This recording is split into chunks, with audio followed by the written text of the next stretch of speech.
What is going on, guys? Joey Franzel here with Flex Training Systems, and today we're talking about taking the L.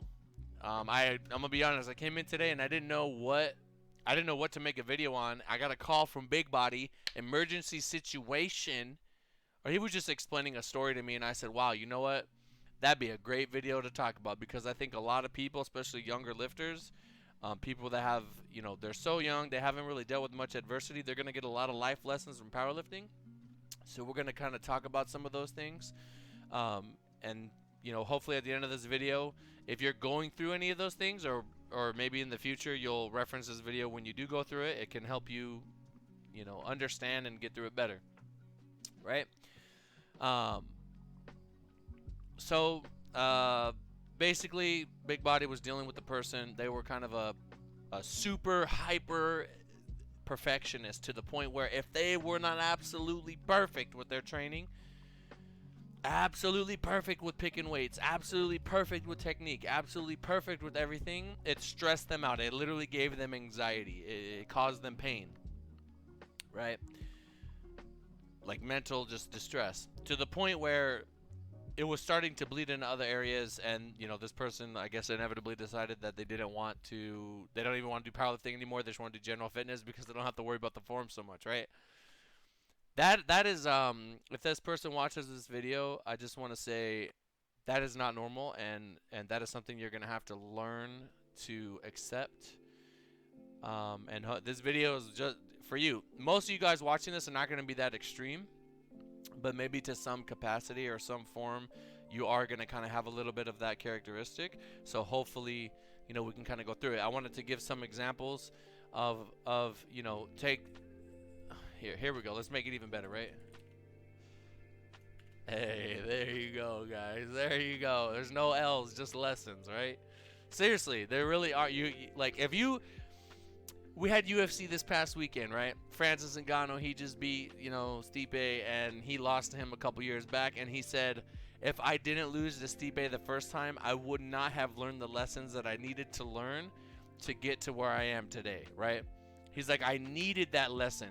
He's like, that lesson was the best thing that could have happened to me. So hopefully we can turn some of these things into lessons. And I always, I tell my lifters sometimes, you're gonna have to go through something that is necessary to give you the growth to kind of slingshot you towards your best self. If you don't go through that adversity, it's just kind of hard to get there without. Now, some people, they're just built different, and they just like don't get emotional ever, and they don't panic. And but other people, they suffer great loss, or they experience something that really truly hurts them, and they never want to feel that feeling again, and they do everything in their power to make it right, and they get it right. So we're going to give some examples. Let's say you have a bad day in the gym. You go in and you're really, really, really weak, and you thought you had like wrong expectations. You thought you were going to be strong. That didn't even happen, didn't even come close. What a lot of people, not a lot, but maybe younger lifters, what they try to do is, and this is not what you want to do, is like, they'll go in the morning, they'll try the lift, it'll be horrible, and then they'll do whatever they're doing in their day. They'll come in at night and try it again. Maybe it's slightly better, or maybe it's horrible again. That's just that's like a mental thing. You're not going to be able to redeem yourself that easily. Maybe it's marginally better, but you risk injury. You're going to dig your fatigue debt even deeper. Imagine you warm up to a 500 squat. You don't like how it goes, you do a set. After that, you're like, whatever, screw it. Come back in later in the day, you try it again. You got to warm up to that 500 squat again. Now you're already down before you even started. You know what I mean? And you're just going to be down even more. You're betting that you're going to magically have a good workout later in the day. It's possible to have it's possible. I think this is terrible, though. There's a way better way to go about it. That you have a slightly, marginally better day. But the chances that you're going to make it right and hit the PR you wanted to hit earlier in the day, it's not going to happen. It just doesn't make any sense if it wasn't there a few hours ago. You know what I mean? It's hard for people to be patient and be like, you know what? Came in today. Hopefully, if you watch like some of my past videos, you'll learn, you know what? Let me call it here. Let me call the audible. Let me take what I have. Let's not get emotional. And let's take this day as a recovery day, and let's get back on track. We're in a debt right now. We're in that fatigue debt. We got to get out of it. Right? So let's make the adjustment. Chill out. focus on the net. What do we got? We got bench tomorrow. Okay, let's take care of recovery tonight so we can come into bench tomorrow and handle business there. And then when we come in next week, maybe we can make up for what we did. You know what I mean? Same thing with the bad meat. Meats are worse because if you have a bad meat, I waited a whole year. I didn't even have a bad meat, but I remember I hit like 18. I don't even know what it was, like 1850, 1860 something. And I missed my third pull, and I was going. This was 2 Arnolds ago. I missed my third deadlift. I tried 683. I locked it out, but I kind of like I wasn't patient, and I think I hitched it slightly. And that would have given me a 1900 total, and I ended up getting reds for it, right? And I had to wait an entire year because the way my body is set up in coaching, I had to wait an entire year to get a chance to redeem myself, right? So I had to have that sour taste in my mouth. Like, yes, I could have done a random meet and picked a better number and done it, but just it wouldn't have been best for me to do that. So I waited an entire year. I trained. I did what I had to do. I handled business. I came back, and then I got the 9 for 9, one of many 9 for 9s, and I got my third deadlift. Third deadlift is a very touchy thing for me because I'm just not really made for deadlift. I have a long torso, short arms, and I have big legs. It's like all the bad things. I have like the worst possible. The only thing I got going for me is that I have a decent amount of muscle, so I can muscle it, right? My legs are strong, so I can fight through, but like I got the friction of the bar hitting my legs. I got the short arms. I got my back rounding. It's just all bad, right? It's just that's not a lift for me, right?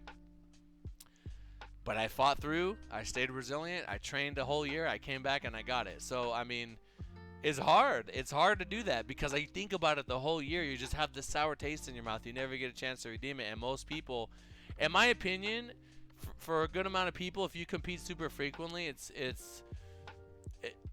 like super frequently, it could be a sign of being like immaturity. It could be a sign of just being impatient. Not for everyone, but for some. But I mean, it's okay sometimes to say, you know what? Let me look at this meet. Let me see what mistakes I made. How did I mess up? Let me improve on those things in the gym. Let me come back in 6 months and make it right. Let me come back in 5 months and make it right. Let me come back in whatever is convenient for you to make it right, right? It's hard. Another one is ugly form. You squat like a taco. You have a really ugly looking squat. You just not good levers. Or me with deadlifts just don't look nice, whatever. You got to understand that there's always going to be someone that looks prettier than you when they're lifting, right? Like there's going to be people that just have immaculate textbook. What is even textbook, right? Form, right? There's people that don't squat upright and they squat less than people that squat having to bend over with crazy amount of forward lean, right? Everybody's different. There's a good form for you, but there's no perfect form that everyone needs to try to emulate. Now there are going to be some people that are similar to you that maybe you might be able to pick up something from watching them, but most of the time that's just not going to happen. It's not going to be possible. Because we're all so different.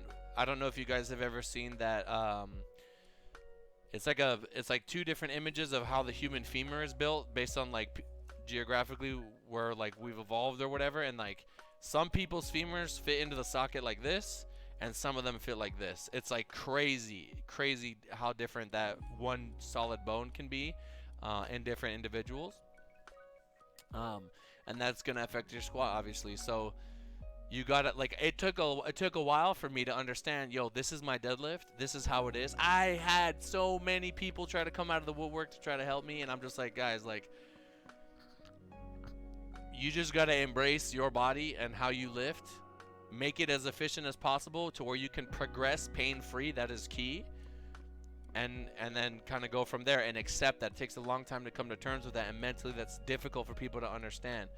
You know what I mean? You got to find your form. Yeah, you can look at other people, but, you know, not everyone's going to be able to squat as pretty as Russ, and not everyone's going to be able to arch like Sean, and not everyone's going to be able to deadlift like Mikey. You know what I mean? Like, everybody's different. So, or Jesus, right? Injury, right? Injury is like a temporary form where you're at a temporary state where you can't perform at your best. You got to kind of work things around. You don't have the best workouts. you're kind of just waiting for your body to heal, and you're trying to be as proactive as possible, but it's difficult for people mentally to go through that. I will never forget when I first hurt my back. I think this was before I was doing powerlifting. Yeah, this is after football. Um, I was freaking bodybuilding. I was in the best shape of my life, hands down, not even close. My whole life trajectory, guys, was changed from this point, right? I was super lean. I was in shape. I was training 7 days a week. But I had this little back injury that was minor, but I was young and I was stupid. I was probably, I don't know, 20, 21. Which blows my mind, because I got guys right now that are 18, 19 that are just astronomically farther ahead than where I was at my age, right? But anyway, we'll get into that later. So I remember doing lunges in the gym with 120-pound dumbbells, and it literally felt like I was like, if you're driving your car and someone just like let all the air out, like in my back. Like I'm doing the lunges, and I remember like I think I went to go bend over to pick up the 120, and it just felt like a like that the air was let out of a tire in my back, and I was just like, wow, that felt weird. It didn't even hurt that bad at the moment, right? And I remember sitting in the car, and I had this like burning, radiating sensation go down the left side of my leg. Turns out I had, not only did I have a herniated disc, but I ended up ripping it open, like to the point where the inside the disc, you have like kind of like this jelly. It was like leaking out, and it was like hitting my nerve. It was the most insane, life-changing injury I went through.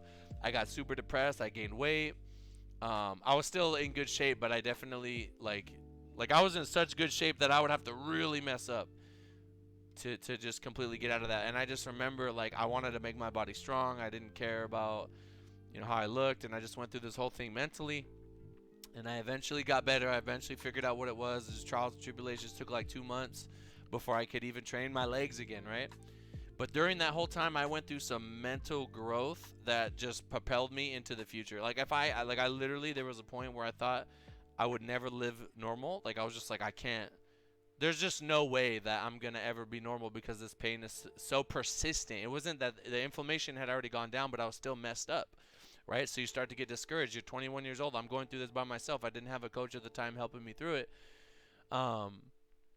And I just went through so much mental turmoil way back then, but I was, you know, I kept things to myself. I still worked. I still did what I had to do, and I just sorted it out, and I found a solution, and then I got through it. And then the lift that I was told to avoid my whole life, which was the deadlift, I started doing it, and I started making my body strong, and I started building myself up, and I started fixing my imbalances. You know, I had these like super strong legs. Not only genetically are my legs strong, but I just never trained my back because everybody told me not to do it when I was young.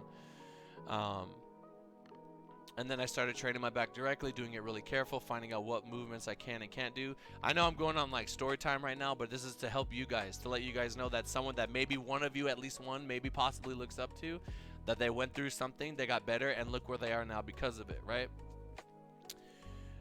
Anyway, I got through my injury. I remember going to the doctor with Tina. They told me I'd never lift again, and that I needed to get surgery and all this stuff. And I didn't accept that answer. I just kept training, probably stupidly, but I remember competing with an injured back. I didn't care. I was literally committed to training, and I wanted to, like, I would live with the pain, and my body just figured it out. Right? I'm not saying ever do that. I'm just saying I did what I had to do. I found ways to manage it. I got the inversion table that's kept me alive. I know how to adjust my body in ways to keep me good, and I know what movements I can and can't do, right? But I got through that, and what I'm saying is, you guys, when you guys go through injury, if you can beat that injury, you will. It's temporary. There's like no injuries that people go through in lifting that I've seen where they just can never lift again. It's so impossibly hard for that to happen. I can't even think of an instance where somebody was lifting, they got injured, and they're done. That's it. There's no more. I've just never seen it. So you can get through anything. It's temporary. And what I try to tell my people is like, hey, I know if they get hurt, I'll say, I know you're going through this right now. Like I told Mikey, I'm going to stick with you through this, and we're going to get through it together. No matter what, I'll do it. We'll do everything we got to do to get through it. It's going to be something we look at in the past, and we're like, yo, that ain't nothing. You know what I mean? Look, we beat that, and now everything that you go through in life, you're going to look back to that moment and be like, I have a small strain. I went through a broken back. I could be anything. You know what I mean? So just understand that it's temporary. All this is temporary. All of it, all temporary. Last one is like your weight's not where you want, right? You're like 2 weight classes up or whatever. If you put in the work and time and effort, you can get there. I know it kind of discourages people when, maybe you look at yourself in the mirror, you're not where you want to be, or you want to compete in a certain weight class, and you just feel like, oh, like by the time I get down there, my numbers are gonna suck and whatever, and now you have second doubts about doing powerlifting or whatever. It's temporary. If you take the time to put in the work and you're consistent, dieting is like consistency. You gotta just, or eating up, or gaining weight. You put in the effort every day, and you add up, add up, add up, add up, add up, add up. Kind of like with lifting. And it's hard because you don't see the scale move all the time. You might not see differences in the mirror all the time, but eventually you'll get there. And that does take a tremendous amount of mental fortitude. Anybody that loses a significant amount of body fat, I'm just like, that person, they got some, they got it up here, because it's not easy to do. It's just consistency day in and day out, a ton of effort. The amount of effort you have to put in versus like the reward in that moment is very minimal. For me personally, if I'm dieting and I go to bed a little hungry, like just a little bit, I'm like, all right, I was productive today, and then I stack those days up, and then you get the scale to move, and then that's like your validation, right? Anyway, I hope, I just wanted to kind of run through those lists, let you guys know that all that stuff is temporary. Your form is not going to be perfect. All your meets are not going to be perfect, right? You could be pretty damn good. I'm going to try to get them perfect if you're one of my peeps. But they might not always be perfect, right? You sure as hell are not going to have perfect days in the gym. That's for damn. You go ahead and get that up out of your head, right? You possibly could get injured, right? Possibly. And your weight is probably not going to be perfect right out the gate. That being said, perfectionism can potentially be toxic if you don't have the right approach and approach to it, right? There are times when I want to be perfect. There are times when my lifter will go 9 for 9, and I'll be like, we could have done this better. But I understand it's a balance. You got to accept your wins. You got to know, okay, we did a lot of really good things. Let's highlight those, but we can improve in these areas, right? Keiko had a phenomenal meet, world record level meet, literally. And I knew I was already like, man, I could have done better. We could have done more on squat, right? We could have done this in training, whatever. We didn't have access to machines, whatever, right? So pain is temporary. It's temporary. All these things that make you sad, all these things that get in your head, it is temporary. Take it as a lesson. Learn from it. Be calm. And look back and be like, you know what? Nothing any lifter ever did that was great. They never had to go through, they all had to go through something to get there, right? Do you guys know the amount of shit I went through with Sean Noriega? The amount of shit we went through. We went through so much. I can't even begin the amount of adversity we had to go through. There's just so much stuff. Russ is back. We had to go to Worlds with a broken back, spinal. And we lost to Brett Gibbs, and we said, you know what? He said, Joey, I am never going to feel this again. I am going to do everything in my power to come back in a year and make this right. He'll have to win nationals again, have to do it all over again, but he did that. And I said, I'm going to do everything in my power to make sure we work your training in a way we can bring out the best in you. And we literally did that. We went through it. We can look back at time. It's all of the progression of, like, if you take a little slice of life, boom, put it over here. You're going to see the ups and downs. Strength going up, strength going down. Injury happening, and all these things, right? And I've seen the top and I've seen the bottom. And everybody goes through something. Amanda, before she got with me, she went through a lot of ups and downs. Dude, she had 4 for 9 meets, 5 for 9 meets. And I just remember before I even knew her, I was like, there's no reason a lifter like that should be having performances like that. She got with me, we cleaned things up, boom. You know what I mean? It's I'm just saying, a lot of great people. Oh my, Keiko, I remember we had issues with depth at the Arnold. It was like one of the most like painful things. I remember just him feeling so humiliated, and now look at him. You know what I mean? All these guys that you look at, like that are like strong or top of the class, whatever, they went through something. I'm telling you, they went through something. Like, and not just my people, other lifters too. There's a bunch of examples I can think of. So, just know that it's part of the game. There's gonna be ups and downs. You're gonna be fine. It's temporary. Trust me, it's temporary. You're gonna get through it. Um, and that's it. You gotta take the lessons here and there. That's all. So anyway, that was kind of a longer one. I think I don't know. Someone let me know in the comments. If this helped you guys in any way, please let me know in the comments down below. Shout out to the OGs. Shout out to everybody that drops a like in the video. Let me get a hashtag take the lesson. Hashtag take the lesson in the comments down below, and I'll see you guys in the next one. Peace.